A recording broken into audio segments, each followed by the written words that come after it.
Hindi ka po magiging bihasa sa pag-alahas. Kapag wala ka pong asido at bato. Paano more than treasure? Paano sir? Hindi pa nga ako sanay. Gagamit na ako ng asido at bato.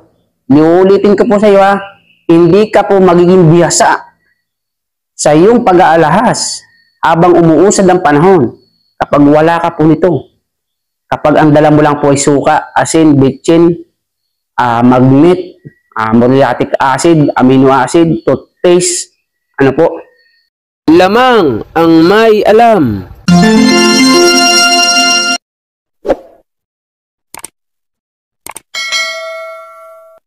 Magandang panahon ulit sa inyo mga ka-more than treasure. Salamat muli sa lahat ng aking taga-suporta at mga bagong subscribe. Shoutout po sa inyong lahat. Advance Merry Christmas.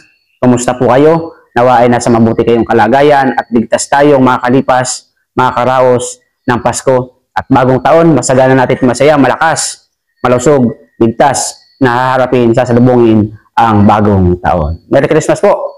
At ang ating pong pag-aaralan ngayon, isang katanungan at siguro ay request na din ng ating kaibigan. Ang sabi niya, Sir, paano po ba gamitin ang bato at asido? Dalawa lamang po ang tao na nagtatanong. Okay? Isang taong walang alam. Pag ang isang tao ay nagtanong, dalawa lang klase ang pagkatao niyan. Isang taong walang alam na gustong matuto. Yung isa naman, kaya nagtatanong, isang taong sumusukat ng alam ng kanyang kapwa.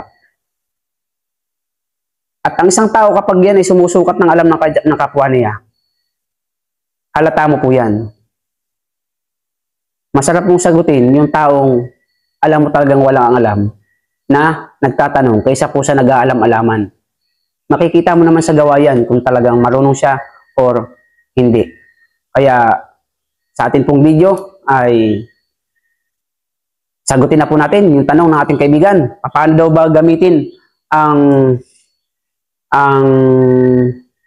bato at asido?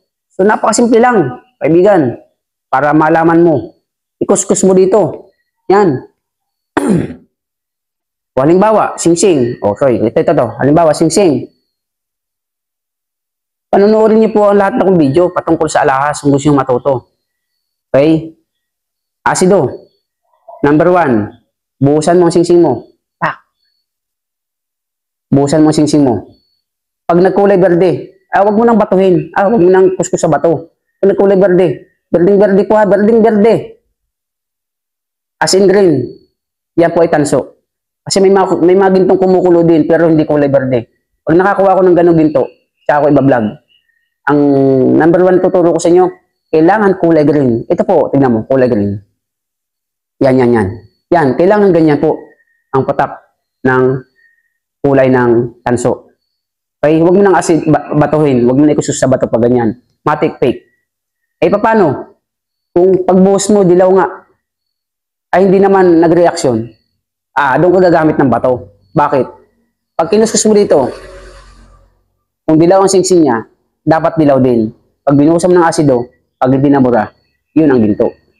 Paano naman kung balot na makapal na ginto? Ikuskus mo naman 5 peraso, makapal. 1, 2, 3, 4, 5. Yung pinakang kahuli-ulihan, pag inasido mo hindi po nagbago, ginto po yun. Okay? So, isa pa. Maikli lang kasi yung video natin. So, pag nakakuha ka ng bato, ang pagkakaalam ko po, hindi ko lang alam kung ito'y alam ng mga alaherong vlogger. Pag may bato kang ganito, alam niyo po ba kung sikreto? Para po magaling umasay ito. Kasi may bato din po magaling kumilatis. Hindi lamang yung tao ang magaling kumilatis, pati po bato. Pagkakuha mo ng bato, ibabad mo po siya magdamag sa langis ng sasakyan. Okay?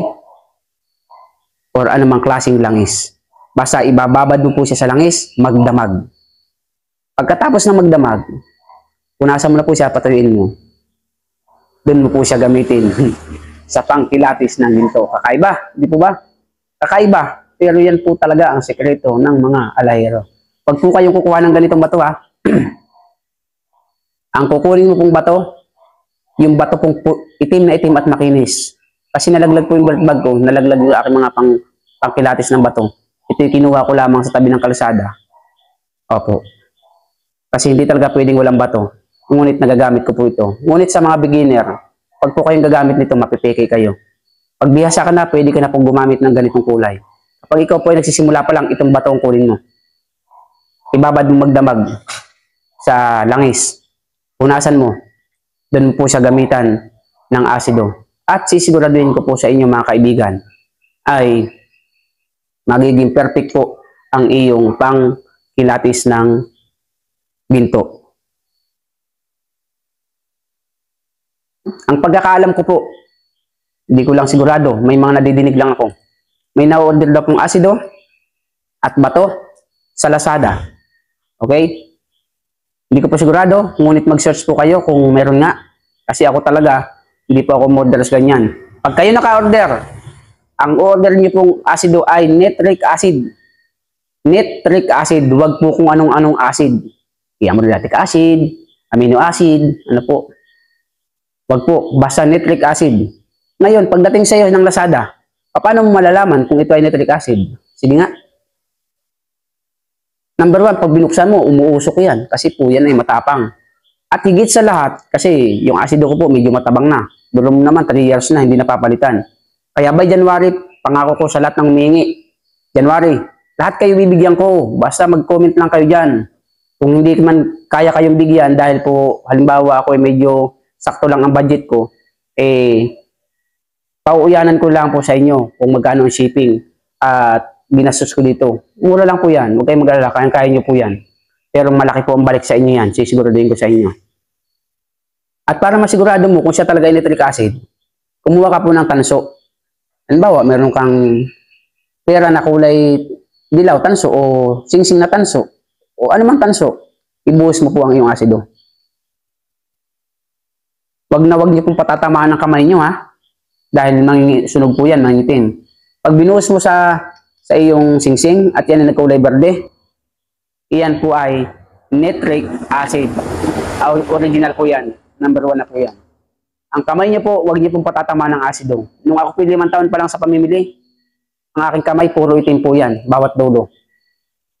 Makikilala mo po ang isang alahero. Kung iyan po ay sanay sa alahas, kapag wala po siyang dumi sa kanyang daliri, tignan niyo po, walang sunog. Walang sunog. Yan. Pero nung ako po bago-bago pa lang, 5 taon pa lang, ganito po ang kulay ng mga daliri ko. Kasi yung kalyo sa kamay, pag napatakan po ng asido yan, tanggal yung kalyo mong yan, kaya wag niyo pong papatakan. Kung kinakailangan, bumili po kayo ng rubber guantes. Yun po yun. At wag niyo din po lalanghapin, napakatapang po niyan, magmas po kayo kapag talagang kayo nagsisimula pa lang. Dahil hindi ka po gagaling sa pag-aalahas, hindi ka po magiging bihasa sa pag-aalahas kapag wala ka pong asido at bato. Paano more than treasure? Paano sir? Hindi pa nga ako sanay. Gagamit na ako ng asido at bato. Liulitin ko po sa iyo ha, hindi ka po magiging bihasa sa iyong pag-aalahas habang umuusad ang panahon kapag wala ka po nito.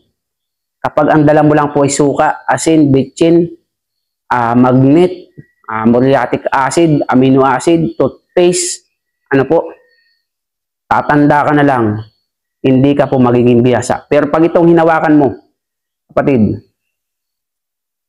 kahit hindi ka po sanay, maniniwala po kayo, walang nagturo sa akin sa pag-aalahas.